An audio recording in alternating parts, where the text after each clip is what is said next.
AFTV, DT, clean sheet at last. Everyone's so happy, but I called it. How we got a clean sheet, I don't know, because they were all over it in the first half, weren't they? Do you know what? For the first 60 minutes, Everton were the better side. You got to say that they could have been 1 or 2 ahead. Richarlison and even Walcott were causing us problems, but we were more clinical in front of goal. We had a 5-minute spell. We took our chances. Everton didn't. That's the difference in the Premier League, and it's that simple, really. So. Look, at the end of the day, I don't mind us playing badly if we're picking up points. We're still learning as a team. We're still adapting to things.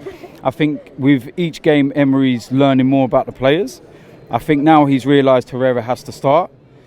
Has to. But I also feel now he needs to realise as well that Ramsey and Ozil can't play together.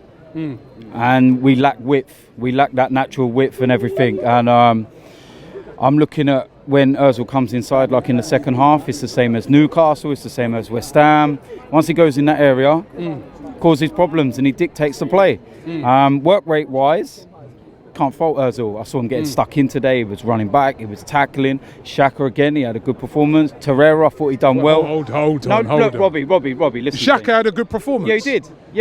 He played all right once we went 2-0 up. I thought he was very poor in the first half. Come on. Listen to me, right? I'm not sitting here getting to a fucking argument with you every single week, all right? I'm sick to death. I'm not arguing with you. I'm just making my opinion. Listen to me. I come on here to tell you what I feel about the game, not to have a fucking row with you. No, hold on. If you want to talk, right? Listen.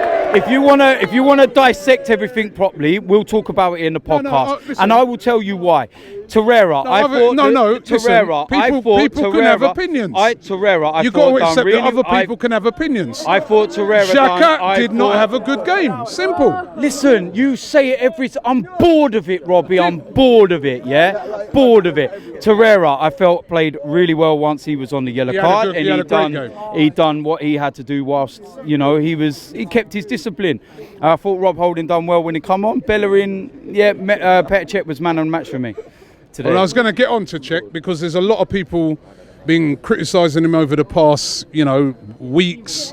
He's kicking, he's playing out from the back. Yeah. And I've been saying all along that I feel that, from what I've seen, he's doing the main job, which is saving goals. And for me, he proved that again today. He was brilliant today. If it hadn't have been for Cech today, we may not be here talking about a 2-0 win. Yeah, you could say that, but at the same time, there's still the problem when the ball's at his feet. In the first 5 minutes, there was a couple of ropey moments, but his overall performance today was exceptional, and he kept us in the game. And it's as simple as that. He done what he had to do today, and Leno's going to have to wait at the moment.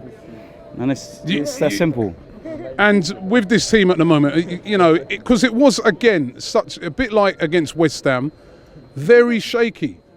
To start off with. Now, when we start coming up against those, your sort of better teams, we're not going to get away with that, are we? We've got to start starting better, especially at home. We do need to start playing better and starting, on the front foot instead of waiting and getting caught the way that we are. But like I said, we're all starting to learn. We're all starting to learn more about the team every day, and that's us as fans as well. We're learning. So what have you learned at the moment about the team? What have you learned? I learned that there's a bit more resilience about us. There's more fight within us. Seems to be that determination to not let our heads drop. Whereas before, when we ain't playing well or we can see the goal, we let our heads drop and we can see goals and whatnot. And that side of things, I think it's starting to come across slowly but surely. There's tweaks needed. I still think that Aubameyang needs to play a lot closer to Lacazette. Not as the two, but just play a little closer to him, and we need width. That's one of the main things. And like I said, I ain't got starting Iwobi from now on for the time being, or well, I had him down to start today, didn't I? I had him down to start today ahead of Aaron Ramsey, and if Iwobi's going to start, he's got to start ahead of Aaron Ramsey. And then you can have Aubameyang on the left-hand side and Iwobi, if he can do the right-hand side, just stretching them.